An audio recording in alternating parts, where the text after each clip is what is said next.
Beer with Pleasant Strangers, episode 14. Hey, welcome back to another episode of Beer with Pleasant Strangers.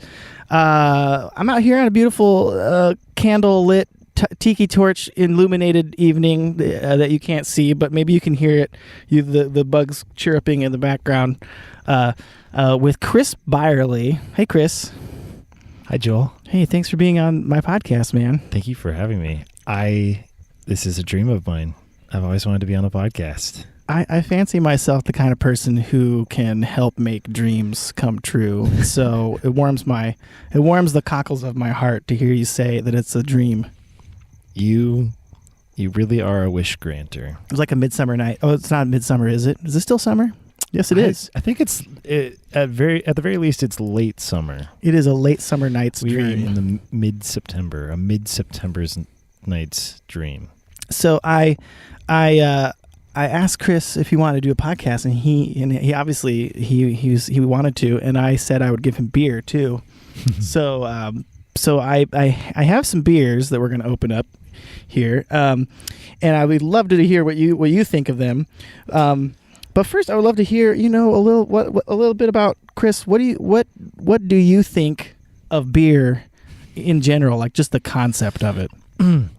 I think it's fascinating that we can stick things underground or in barrels for long periods of time and for them to become flavorful. I think the great comedian Dimitri Martin once said, it's amazing that, cheese is just milk that someone lets sit out. And he said, that's disgusting. But let's wait and let's see what it turns into.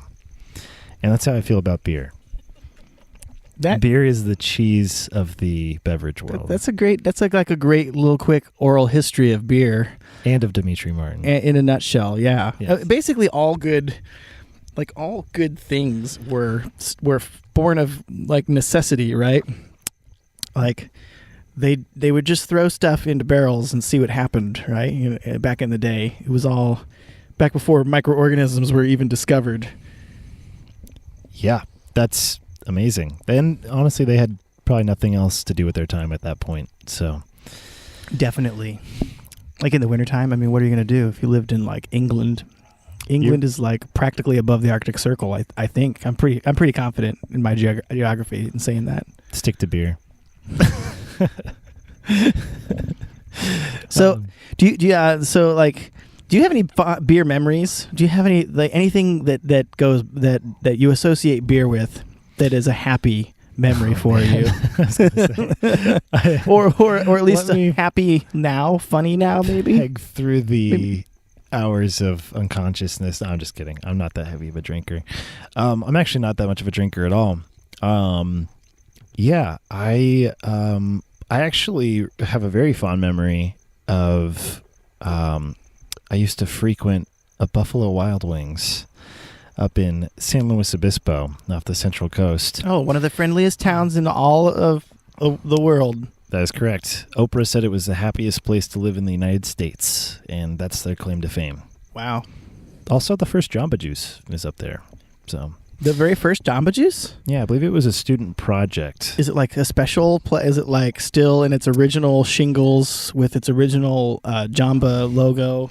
Well, painted on hand painted cedar driftwood or whatever. I think the technology to make signs was available at this point. I don't think Jamba Juice is that old. Keep in mind we live in the 21st century. That's true. It is younger than Starbucks, and Starbucks, I believe, the original one has an illuminated sign. So, it actually looks pretty similar to every other Jamba Juice you'll ever see.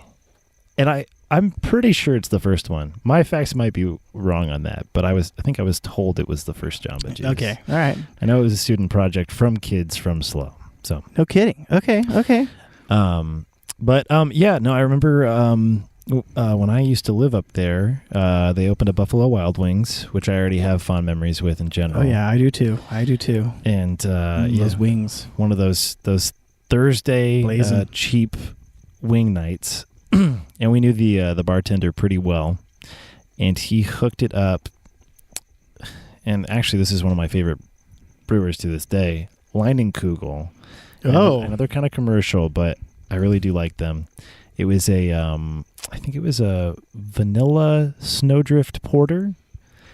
All right. And I mean, it felt Christmassy to drink it. It was wonderful to drink. You felt like you were really in the spirit of the season up in San Luis Obispo, up in California in the middle of winter. Yes. Yeah, drinking a Leinenkugel snowdrift. I'm gonna look this one up. It is so good. It is really good. Actually, almost everything I've ever had from Leinenkugel, humble brag, has been amazing. They have a harvest beer, and it's the only pumpkin-y seasonal beer I've ever had that actually tastes like pumpkin and tastes really good. These are actual reviews on Untappd for Leinenkugel's Snowdrift Vanilla Porter. What's its score on there? And its score. So on Untappd it's on a 5-star rating system, although they look like bottle caps. It has an average of 3.5, right smack in the middle, out of 96,000 ratings. But you, Chris, you gave it a 4, and you said this beer made its intentions very clear off the bat. It wanted me. Hard. I folded like Jerry Buss at the World Championship Poker Finals, is what you said about this beer. Wow. You found that? Yeah, that was January 17th, 2015. There may have been previous instances where before Untappd where you had it, I'm guessing. So that might be a good segue into if you asked what my relationship to beer is. So I was telling Joel before this, and I think he knows to a certain extent, that the way I interact with beer is whenever I'm with friends that know beer, we'll pull up this app called Untappd that they use to review beers. And I believe Joel has how many unique beers on Untappd? I might have like 3,500 and something right now, which is only indicative of the ones I've bothered to tick, as it were, on that app. Astronomical amount of beers. You say that, but I have shook hands with and talked to people who have more than twice that many unique beers, and I consider it my beer journal. I don't necessarily consider it like an achievement tracker. But yeah, I'll go ahead. They do have achievements in the app, though. I'll go ahead. You can track your achievements. I'll go ahead and revel and roll around in that number and be like, oh beer, yeah. Well, it really does tell you where you stand on alcohol, beer specifically. that's not I'm a fan. Yeah. Well, I have a total of 44 unique beers, and that's aggregated over the past impressive 3 years or so. With an extremely high caliber of reviews. Yeah, so that's kind of one of the reasons why you wanted to have me on today, right? Oh yeah, no, I wanted you to give me your unvarnished opinion of some of these so-called craft independent beers that I have just way too many of in my fridge and in my closet, taking up space where I should have clothing or keepsakes. As with our other friend Sean, I believe he has. Oh, he's got me beat by a lot. Designated space for just strictly beer. In fact, I have beer that belongs to him that I have to deliver to him. If he has any more room. Yeah, well, he's going to make room for it because I'm not keeping it. What I brought tonight, we'll go ahead and kick it off with the first one. We'll just kick it off with something hoppy. We'll just come out of the gate with the typical old first beer of the evening. My favorite. Which is Modern Times Counter Magic. This is the most recent canning. Actually, you know what? This might be the first time they canned this one, now that I'm thinking about it. But yeah, Counter Magic. It's what should I say about it? It's hoppy. It's an IPA. It's made by Modern Times. They're here in San Diego, in our beautiful, lovely hometown. So from a beer aficionado, speaking to a humble 44 unique beer man like myself, what's going on in this IPA? What kind of flavor notes does it have? To me, it definitely smacked me as a little more on the herbal side, a little more less tropical fruit, more like a little bit of herby, some tiny bit of grassiness. What are you picking up? Well, if we're to do this in the spirit of my Untappd posts, right from the get-go, it smells like an IPA. It smells like it's got a little bit of hops. It has a little bit. Much like Lil Bow Wow in Like Mike. It's got a little bit of hops. All right, little bit of hops. But can it stack up to MJ himself? Ooh. Let's dive in. I don't know. To me, if I was going to say like this, it's a pretty solid beer. It's like if you were, if it was a VW Beetle, I would say it's a single car rehab job on a VW Beetle. It's no other like major parts required. Just basically just taking it, polish it up from the ground up. Right, yeah, like no need to cobble together 2 or 3 old slug bug chassis or anything like that. I'd say it's pretty complete. Okay, yeah. I for someone that doesn't like IPAs, I can definitely say that the hops didn't smack me in the face. Okay. If they were a vehicle to me, I would say that this was probably the sidecar on a motorcycle. Okay. And it clipped me a little bit. It just kind of scratched some paint off of my Prius. Is it like the sidecar with Sean Connery riding next to Harrison Ford in Indiana Jones? Is it kind of like that? I was thinking of the dog from Aristocats. Oh, okay. Yeah, the one that somehow suspiciously knows how to drive a motorcycle with. Aren't there? There's a few dogs driving motorcycles. Representations in popular culture and media. That's true. There's that table with all the dogs playing cards around it. But I believe All Dogs Go to Heaven had a dog also driving a motorcycle with a sidecar on it.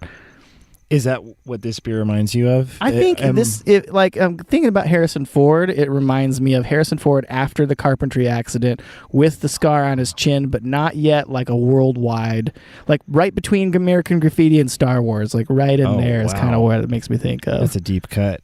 I didn't know he was anything before Star Wars. He was just not world famous. So this beer is pre-Star Wars Harrison Ford. I would say it's right. Yeah, it's right smack in there, but definitely after the carpentry thing with the chin. I would have to agree with that. With little to no knowledge of what Harrison Ford's acting ability was, because that's kind of where this falls for me. We all know about his piloting ability, though, too, which has remained undimmed through the ages.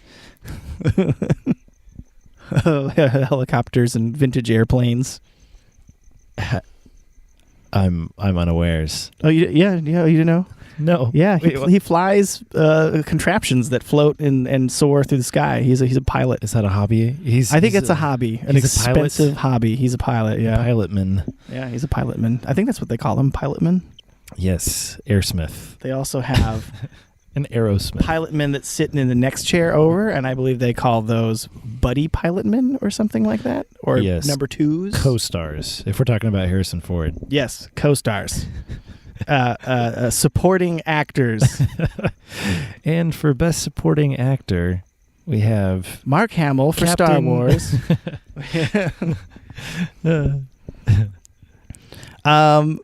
All right, so counter magic. So on a scale of on Untappd, on the five bottle cap stars, what have you, scale 0.25 increments.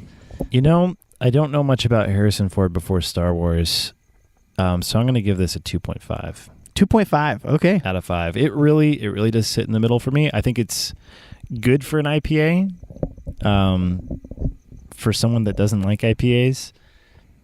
So I don't know if that's a compliment or you are brutalizing this beer. This one sits at a global average of 4.21. So you are being a little Roger Ebert to my Gene Siskel here. This isn't geared towards Leinenkugel men like myself. But all right, cool. So that was the hoppy one. That was the hoppy beer.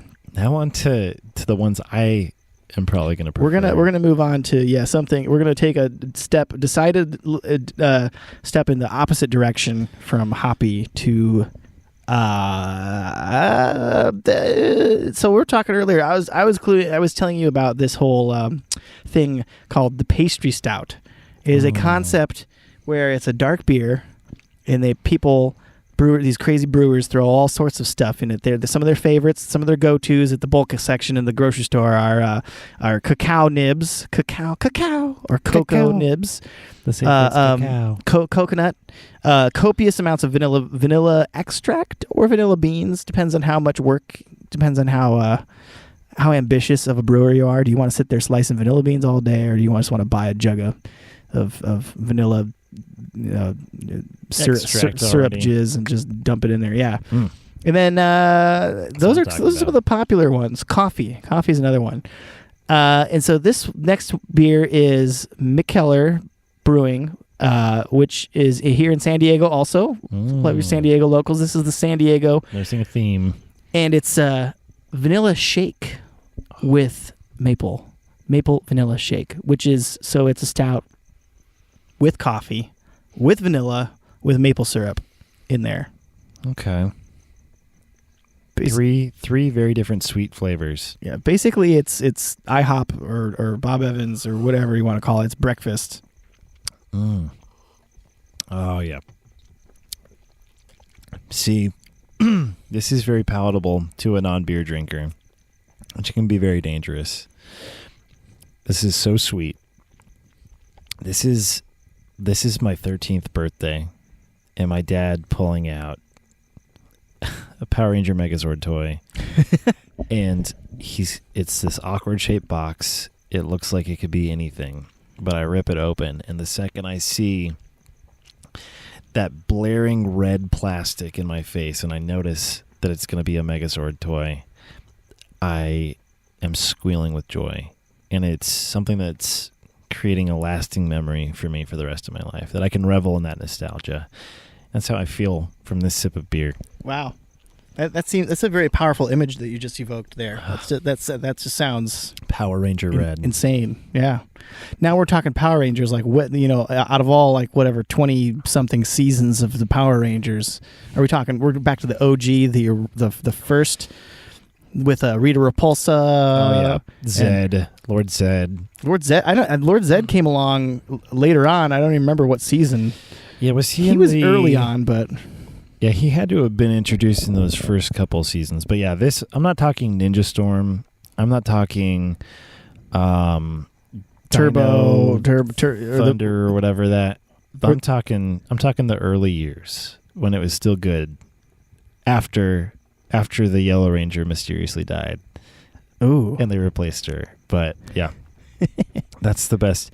Because that was about the time when I was, in my developing years, and actually I guess 13 would have been a little bit too late for me to be getting something Power Rangers related. I'd moved on at that point. But at that point, it would have been Sailor Moon or like Powerpuff, My Little Pony. Yeah. Oh yeah. Oh wait, Brony's a thing back when you were 14, 13? Well, I mean, McDonald's had the toys, and at that point, we weren't, adult, grown-up kids from the 90s that were still nostalgia junkies and creating a terrible image for ourselves by being obsessed with girls' plastic figurines. So, oh yeah. But McDonald's had a promotion back in the day, and I was hooked. So forgive me for the inaccuracy of my Power Rangers reference, but the beer speaks for itself. It does, and I would say, I want more of this beer is what I would definitely say. And I regrettably already quaffed my whole taster, but I might have a few more left at home. Here, take a sip of mine. That I'm going to, I was refresh your memory. Listening to your memory, I just lost myself in the experience. So the nostalgia wasn't strong enough to recollect your memory. Well, I was recollecting something, that's for sure. So, Man, it's like if there was a flavor that was the equivalent of the satisfaction you feel after taking a really awesome dump. This beer kind of encapsulates that feeling in a beer form. Like my tongue feels the way I think I feels the way just my body in general feels after a really successful, let's just say natural. Cleansing process happens, every morning around about like 8:30 and 9, which I think can actually be a 1-to-1 with the feeling of nostalgia. Indeed, I think the same love that I had for Power Rangers is the same love that I have for taking a big. And they also say that smell is the strongest memory, is the strongest memory trigger. That it just. When you smell something, it brings back way more of a memory than just seeing or feeling or tasting something does. And how? Like every time I smell diesel fumes, I am just teleported back to when I went to Africa and went to suburban Nairobi, and it was pungent smell of diesel fumes and burning garbage in a very cosmopolitan town. Was this Johannesburg, or was it Johannesburg? I believe Johannesburg is below the Arctic Circle, if geography serves my knowledge correctly. Still Johannesburg is definitely in Africa somewhere, maybe South Africa. It is literally in the country of South Africa. Oh, see, I was talking generically South Africa, yeah. But yeah, whose burg is it? Who created, or is it Johannesburg? Yeah. Doesn't sound like the name of anybody from Africa to me. That sounds, well, I believe, and if I am to understand your description correctly, the diesel fumes were brought in by the people that settled in Johannesburg. Probably. And they happen to be of European descent. Which was a big thing in Africa. Those pesky Europeans seem to have got everywhere. They got all over the place. They got all up in every continent. It's biz. They've infected the best parts of the world. Few centuries, yeah. Feeling glad the to be an American. Right Glad we don't have any connection to those Europeans over here in America. Got that wrong. Yeah, if this beer belonged on a continent, I would say it belongs on the continent of my belly, and it needs to never ever emigrate anywhere else. And I will provide it all the incentives and loopholes that it needs to stay in my belly. I will do whatever I can to keep it here. You bleeding heart liberal. Yeah, I will not export this. Let me tell you what. This is one thing that I'm hoarding for myself. So this beer isn't exported. Firmly isolationist on this beer right here. Firm. Close the borders. Jack the borders up those on my tummy. Jack up those tariffs. Yeah, I want to keep it. Keep it in there. All right, let's move on to this is the third one. And good things always come in groups of three. So there may be a fourth. That'll be that's kind of up to a third party that I'm not sure if they're going to provide to us, but we'll find out. Was that your wife? Yes. Should well, bring them. There is possibly a fourth, but I don't know that anything will be able to take away from the majestic awe of the next beer that we're going to have. So this is from Bottle Logic, which is not in San Diego. What? Nope. The other two have been from San Diego. This is from far, far, far to the north of San Diego in Anaheim, California, the land of Mickey the Mouse. I've never heard of that place. Donald the Duck and Donald the Duck. Oswald the Lucky Rabbit and all of those things. Wow. And that's a deep cut too. Epic Mickey, right? I wanted to play that game. They got the rights back, and they finally put him in a game because he was owned by someone else. He was owned by some other big studio for many years. I didn't know that's why they didn't use Oswald. Disney sold the rights to Oswald the Lucky Rabbit long time ago, but they got him back. Wow. But anyways, this is from Bottle Logic. This is This is one of their special beers. They call their special beers Stasis Project releases because they're all into science, and their logo is a light bulb with a bottle inside of it. Hence the logic. And they have Nikola Tesla posters on their wall. And this one's called Stronger Than Fiction. And this is, to be specific, this is the 2017 release. It's not totally, but it's different. It's fairly different than from the 2016 release because it contains coconut and coffee, and it was aged in rum and bourbon barrels. Basically everything you want, pretty much all the time, unless you're allergic to coconut. Like I know there's a few people I know, a few poor. I'm allergic to barrels. Poor sad sap. You are? Oh crap! Well, I'll have to take your taster. You'll just have to hear me. Too late. Prattle on about it. Oh no! Where's the EpiPen? Worth it. Actually, let's find out. How do your allergies to barrels manifest themselves? I usually stutter a lot and can't think of lies. Okay, fast. So it basically it's like a truth serum, and it forces you to, if you're going to speak, you're going to wind up just telling the truth. So I like big butts. Oh, okay. I like big butts. I believe you. I believe that is not a lie. Because right now you cannot lie. I cannot. And it's all thanks to barrels. And you know what? There's a beer that I don't have anymore, but I would have brought if I had known it. I have one called Red Beans and Rice Didn't Miss Her.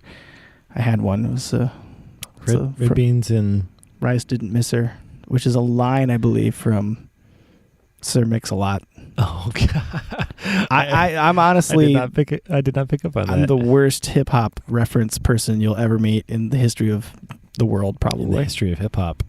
Oh, that's not a very long history, as far as I know. That's true. Not nearly as long as we've been European settlers in the United States. I always thought rap stood for rich-ass parents. Like you had to have really wealthy, well-to-do parents in order to be a rapper. Yeah, how can you afford those studio fees? You have to grow up in the suburbs, right? Yeah, you've got to have a lot of money. Deep pockets, I think. Those guys are liars, all of them. Pretty much. So what do you think of Stronger Than Fiction 2017? 2017 edition. So, to me, it's as though the eagle on the Mexican flag has leapt out off the page, has taken a hold of my tongue, and he has ripped it clean out. And he's taken a big old spicy cinnamon Mexican duty all up in my mouth. Okay, wow. Eagle duty. That must be that sounds like some aggressive an aggressive flavor profile there. Well, let me make this abundantly clear. After it ripped out my tongue, there was a fresh rain, which is the only reason why I had my mouth open and skyward at the time.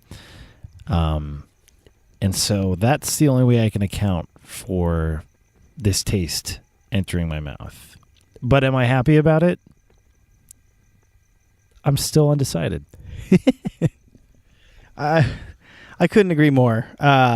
In my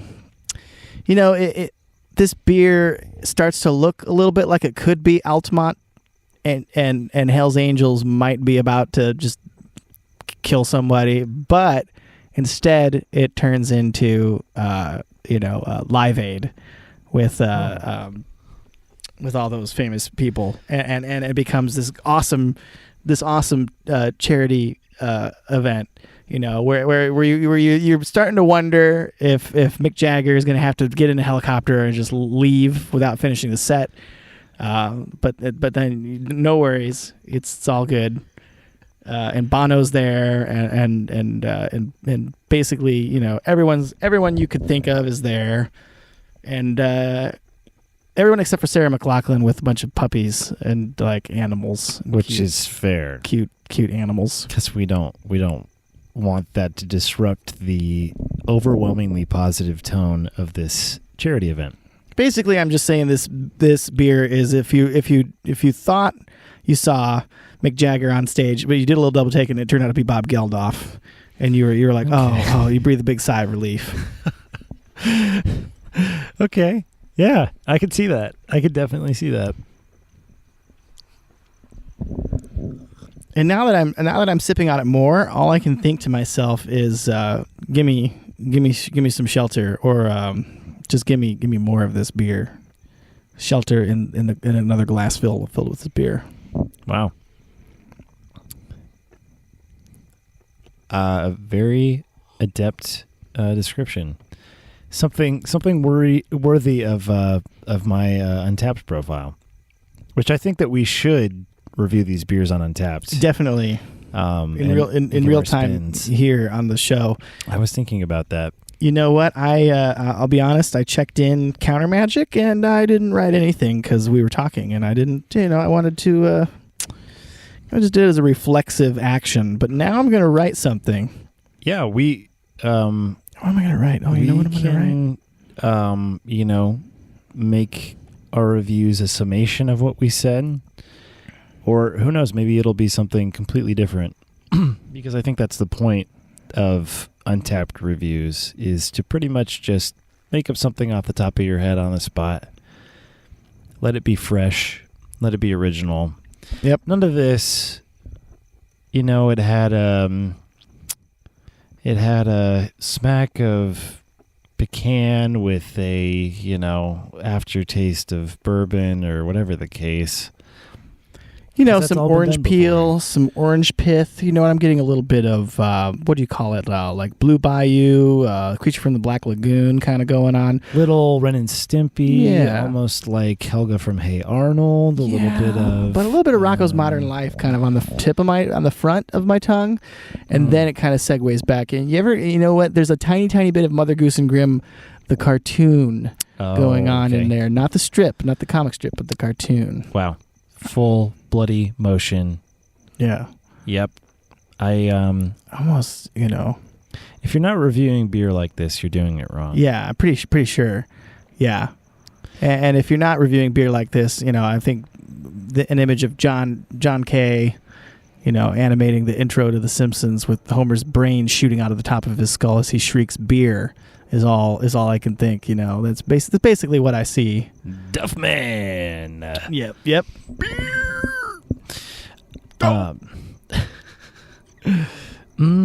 Beer. All right, so I have now finished my check-in of Counter Magic. I have done it, and I'm gonna do a maple vanilla shake next. Perfect.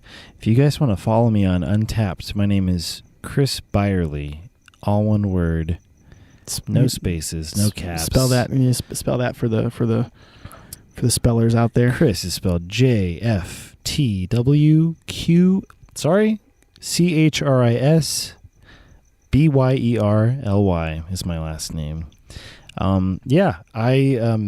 If you follow me, you have the guarantee of seeing a new beer review maybe once every 3 months. Yeah.